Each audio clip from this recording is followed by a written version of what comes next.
Aveva 33 anni Alice Santi, la ragazza che ha perso la vita nel tragico incidente avvenuto lungo la Romea a Mira. Ancora da chiarire la dinamica che ha visto coinvolte 3 auto e provocato 4 feriti non gravi, oltre alla vittima. Quello che è certo è che quando sul posto sono giunti vigili del fuoco, carabinieri e polizia locale, si sono trovati davanti uno scenario drammatico. L'auto di Alice era carambolata nel fosso e per la ragazza non c'era più nulla da fare. Un terribile destino quello della sua famiglia. Pochi anni fa la morte del papà che lavorava come parcheggiatore a Piazzale Roma. Poi la disabilità della mamma con cui Alice viveva nella loro casa di Calcroci di Camponogara e di cui si occupava. Ma a sua volta lei necessitava di aiuto per alcune problematiche.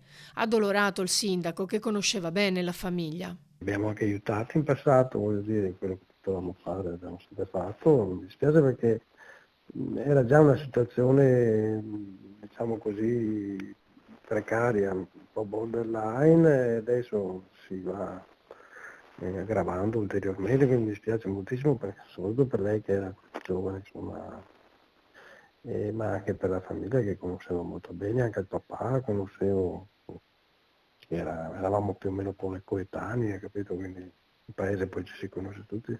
Alice aveva una grande passione per la musica, suonava il pianoforte dopo aver studiato il flauto traverso e aver frequentato anche il conservatorio. Collaborava con i musicisti, riusciva insomma in qualche modo insomma, a essere autosufficiente. Questo però non bastava a garantirle uno stipendio adeguato, per cui svolgeva anche qualche lavoro saltuario per poter vivere e stare accanto alla mamma, che ora si ritrova sola in una condizione fisica ed economica molto precaria. Se hanno bisogno faremo il nostro dovere sicuramente.